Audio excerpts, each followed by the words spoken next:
TV news network की खबर का बड़ा असर हुआ है। बता दें, मनतांत्रित मृतिका चैती बाई के मामले में हाई कोर्ट ने संज्ञान लिया है। मामले में कोर्ट ने एसपी, कलेक्टर, पूर्व विधायक सहित 13 लोगों को नोटिस जारी किया है। आपको बता दें कि मामला गांव कुर्रू टोला का है। यहां मृतक चैती बाई के दफन किए शरीर को ग्रामीणों ने खोदकर गाँव से बाहर किया है। वहीं ताजा जानकारी के लिए हमारे संवाददाता जावेद खान हमारे साथ फोन लाइन पर जुड़ रहे हैं। जी जावेद जी, बताइए कि क्या है यह पूरा मामला। मैं बता दूं, ये मामला है कांकेर जिले के आमाबेड़ा में। आमाबेड़ा के जो का गांव है कुर्रू टोला। कुर्रू टोला में चैती बाई की एक मृत्यु हो गई थी। 1 नवंबर की घटना थी जी। 1 नवंबर को चैती बाई की मृत्यु हुई। उसके शाम को 7 बजे उसके जो एक लड़की एक लड़का जी, उन्होंने, क्योंकि वो धर्मांतरित परिवार से है, तो समाज के लोगों ने उनके अंतिम संस्कार में साथ नहीं दिया। तो उन्होंने गांव के मुखिया से पूछा कि दफन करने के लिए हमको कहीं जगह मिलेगी क्या जी। जगह नहीं मिलने की स्थिति में उन्होंने अपने ही घर की बाड़ी में अपनी माँ को दफन कर दिया। मतलब जगह नहीं दी गई, जगह गाँव में जगह नहीं दी गई वहाँ पे, क्योंकि आदिवासी बहुल क्षेत्र है। उनकी रूढ़ी प्रथा जो चलती है उसके अनुसार जो धर्मांतरित परिवार होता है उसको जगह गांव में गायता की अनुमति के आधार पे ही दिया जाता है जी। जब गायता ने गांव में जगह देने से इनकार कर दिया जी, तो इनके बच्चों ने अपने ही बाड़ी में चैती बाई के शव को दफन कर दिया जी।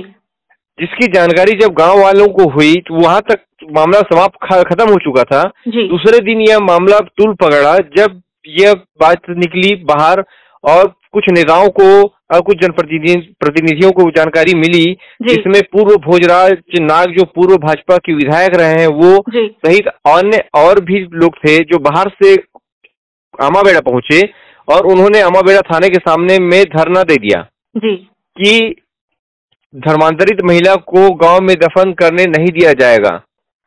अच्छा, और जो धर्मांतरित जो महिला थी जिनका शव जो है उनके बाड़े में गाड़ा गया है, इस मामले में अभी तक प्रशासन के द्वारा क्या कार्रवाई की गई है? क्योंकि जैसा कि आपने बताया कि उनका शव जो है 1 नवंबर को वहां गाड़ा गया था, तो अभी तक प्रशासन की क्या कार्रवाई रही है? 1 नवंबर को जब प्रशासन तो अपनी तरफ से पूरी कोशिश कर रही थी कि मामला शांत हो जाए, किंतु भीड़ और लॉ एंड ऑर्डर को देखते हुए प्रशासन ने वहां पे पुलिस बल तैनात कर दिया था उनके घर के सामने में कि कोई भी उनके शव को न खोद सके।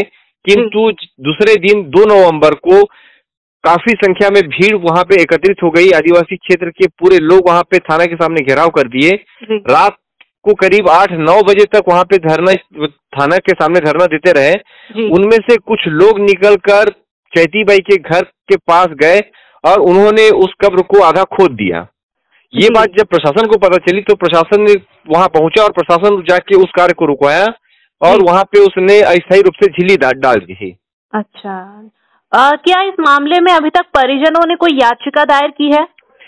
जानकारी के अनुसार परिजनों ने याचिका दायर की है, जिसमें उस चैती बाई के पुत्र और पुत्री शामिल हैं। उन्होंने याचिका दायर की है। जस्टिस जो राधा कृष्णन जी है उनकी बेंच में सुनवाई की जा रही है और उन्होंने ही नोटिस जारी करवाया है जी। और ये चैती बाई के शव को लेकर हाईकोर्ट के द्वारा किन किन लोगों को कारण बताओ नोटिस जारी किया गया है अभी तक? जिले की जो हाईकोर्ट ने नोटिस जारी किया है उसमें तो सबसे पहले जिले के कलेक्टर है उनको दिया गया है, एसपी है जो, और पूर्व विधायक सहित 13 लोगों को इसमें नोटिस जारी किया गया है जी। और इस पूरे मामले में अभी तक पूर्व विधायक भोजराज नाग की क्या भूमिका रही है?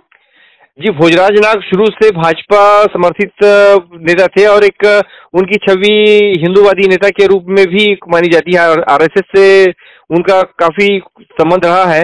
तो धर्मांतरण जैसे मुद्दों को लेकर वो काफी अग्रेसिव रहते हैं और ऐसे मुद्दे पाकर वो जहां भी ऐसी घटनाएं होती है वहां पहुंच जाते हैं और उनके जाने के बाद मामला और भी गर्मा जाता है जी।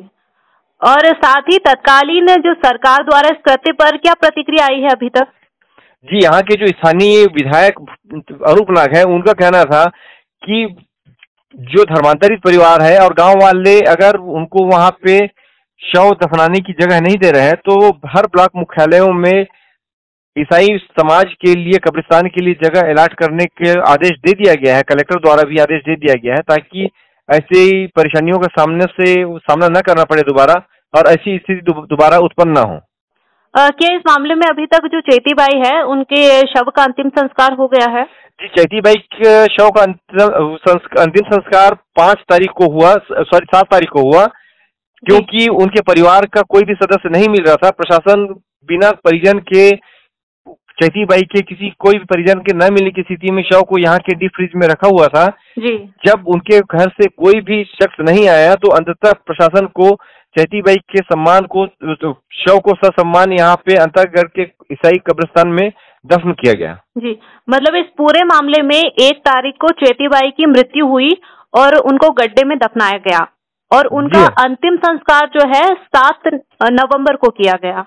जी जी बिल्कुल। इस मामले में अभी प्रशासन की जो कार्यवाही है वो जारी है? बिल्कुल, कार्रवाई का जारी है। कुछ लोगों के ऊपर शायद FIR भी लॉन्च किया गया है, किंतु किन पर अभी FIR लॉन्च किया गया है ये जानकारी नहीं मिल पाई है। जी। इससे पहले भी कुछ ऐसे मुद्दे आए थे जिसमें करीब 12 से 24 लोगों के खिलाफ नामजद थाने में अपराध कायम है। जी। बहुत बहुत धन्यवाद जावेद खान। आगे की जानकारी के लिए हम फिर आपसे जुड़ते रहेंगे।